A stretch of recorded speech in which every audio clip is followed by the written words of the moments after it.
Bring it in close, gearheads. If you've got motor oil in your veins, you're going to want to see this. We've got a seriously expensive toy in the shop today. Take a good hard look at this luxury machine. Run your hand along those razor-sharp aerodynamic body lines. Swing the door open and listen to that classic heavy thud. Sounds like a bank vault lined with velvet, doesn't it?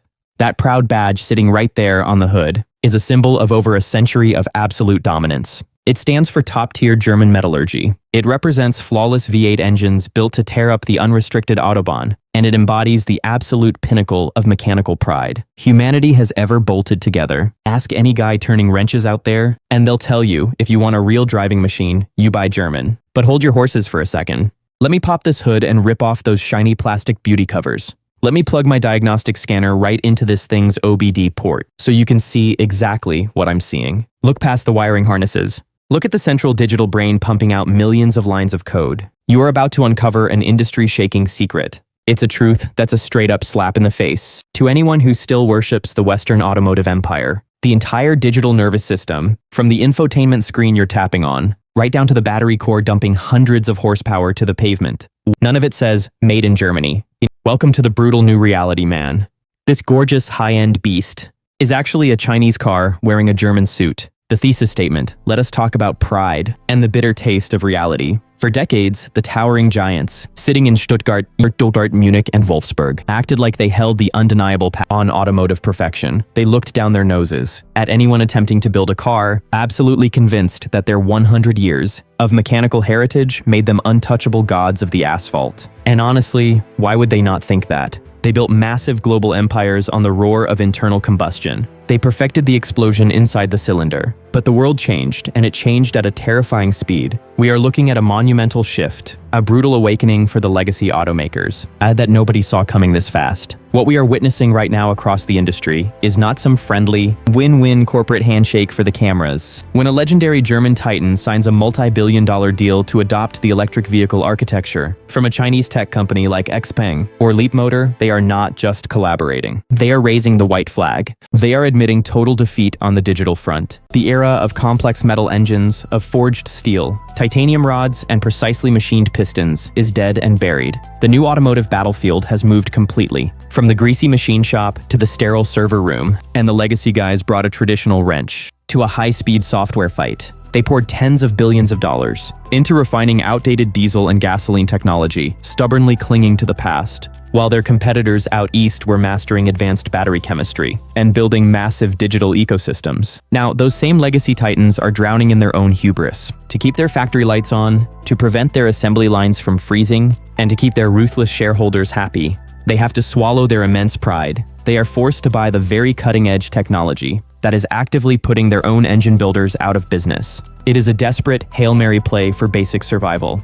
They are buying time, desperately hoping that slapping a century-old premium badge on borrowed Eastern engineering will magically fool the modern consumer. But make no mistake, beneath the sculpted sheet metal, the global power dynamics have completely and irreversibly flipped. Let us get this heavy machine up on the lift, grab a flashlight, and break down exactly what is happening deep beneath the reinforced chassis. We will start with the absolute heart of the machine, the high-voltage battery pack and the electric powertrain. Now, I will be the first guy to stand up and admit that a veteran German engineer can build an 8-speed, dual-clutch transmission blindfolded with one hand tied behind his back. They understand complex gear ratios, fluid dynamics, and micro-mechanical tolerances better than anyone else walking the earth. But here is the cold, hard truth. A modern electric vehicle does not give a single damn about your perfectly balanced forged crankshaft or your exhaust valve timing. It cares entirely about raw thermodynamics, maximum energy density, and high-frequency silicon carbide inverters. And in that specific arena, the traditional legacy automakers are getting absolutely smoked, right on their own home turf. China did not just wake up one day and build a few decent electric motors. They strategically bought up the entire global supply chain from the dirt up.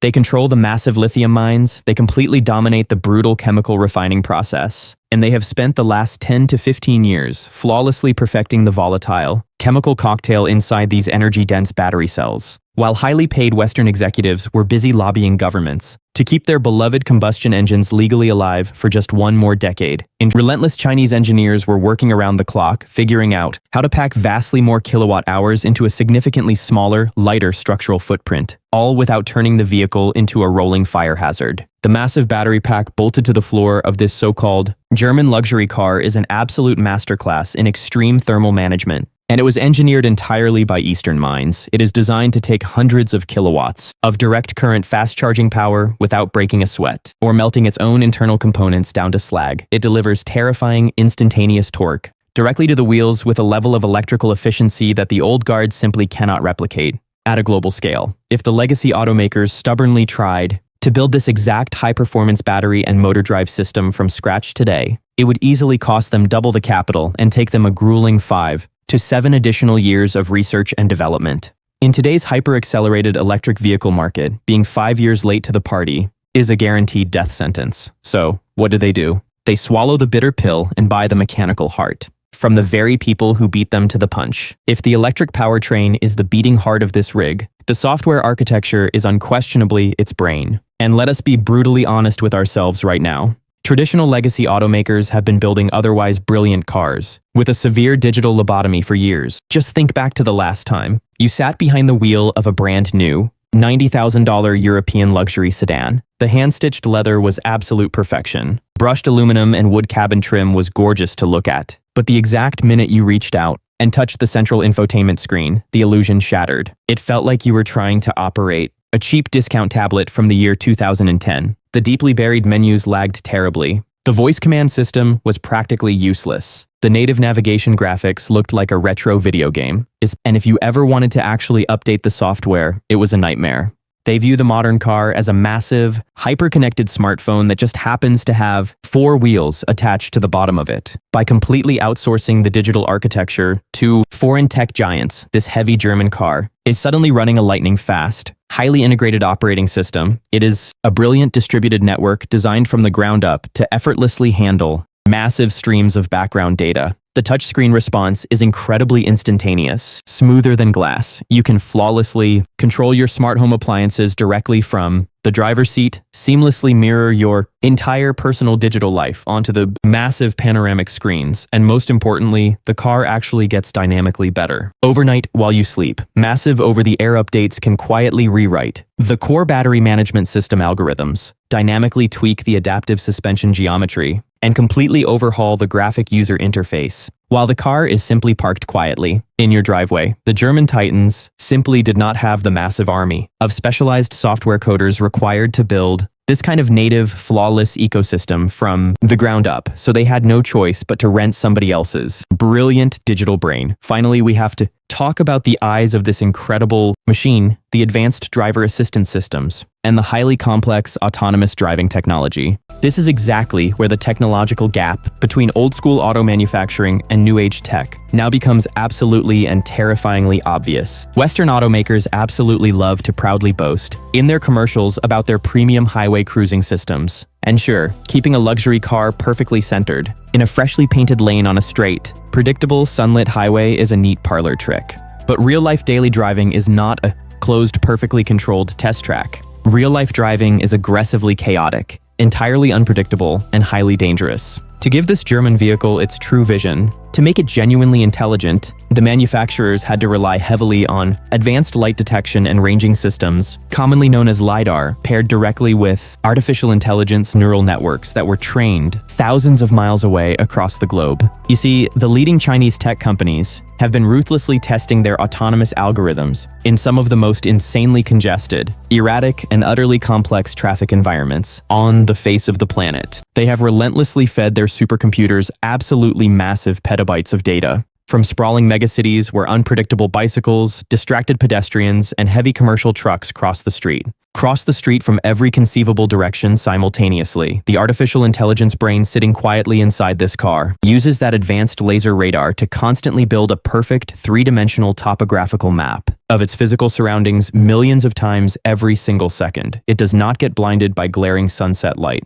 It is not fooled by heavy rain, and it can see perfectly in the pitch black of night. It instantly fuses that laser data with an array of high-definition optical cameras and millimeter wave radar, Xuan, to make split-second, life-saving driving decisions significantly faster than a human brain ever could. Western legacy brands just do not possess the massive deep learning driving datasets required to pull this technological feat off at this level of critical sophistication, by willingly handing over the complex sensory equipment and the core autonomous driving logic to a foreign tech giant, they are openly admitting to the world that they cannot even teach their own cars how to see the road ahead. Let me put my heavy wrench down on the toolbox for a second, wipe the thick grease off my hands with a shop rag, and take a long, hard look at the massive big picture. Because what we are looking at on this automotive lift is not just a single isolated car with some borrowed foreign parts. It is the glaring canary in the coal mine for the entire global automotive industry as we know it. This exact vehicle represents the terrifying Nokia moment for legacy auto manufacturing.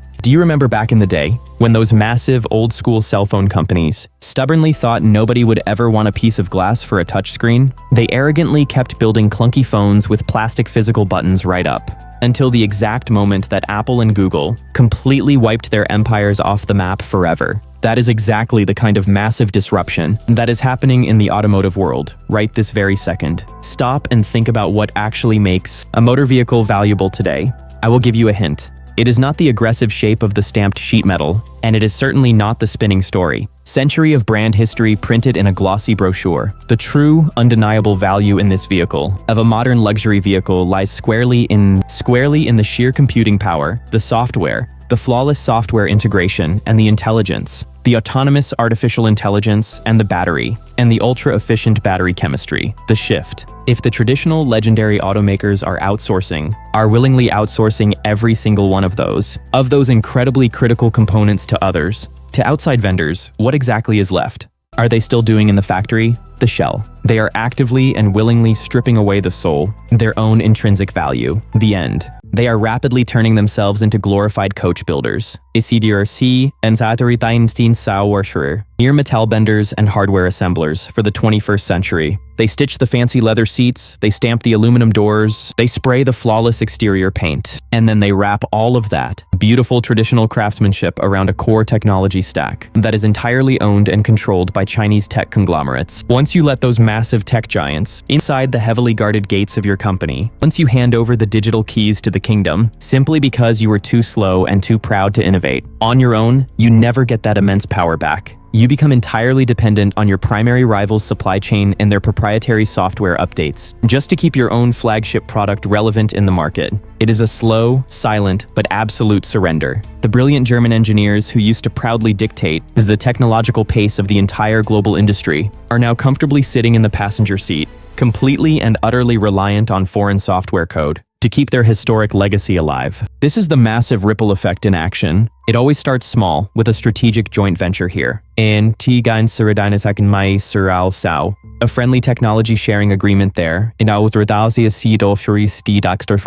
And before you even realize what hit you, the legacy automakers have completely hollowed out their own advanced engineering departments. They willingly traded their mechanical souls for a quick, desperate fix to stay competitive in an electric world they simply did not prepare for. So, here we are, standing together in the dirty shop, staring straight at the brutal, unapologetic reality of the modern car business. It is a genuinely beautiful machine. There is absolutely no doubt about it. It drives smoothly like an absolute dream, and handles corners like a precision fighter jet. But as I wipe this last bit of engine oil off my calloused hands, I cannot help but look you in the eye and ask the $80,000 question. When you finally walk into a shiny, air-conditioned dealership, write that massive personal check, and buy a premium luxury vehicle specifically for the legendary prestige of German engineering, what exactly are you actually buying? If the electrical heart pumping the raw power to the wheels, the brilliant digital brain running the advanced screens, and the laser-sharp eyes constantly watching the road, all belong to a completely different company on the other side of the planet, does that famous historic badge proudly glued to the hood even mean anything anymore? Or is it just a really expensive, meaningless piece of shiny jewelry, glued to the front of a rolling computer? You tell me.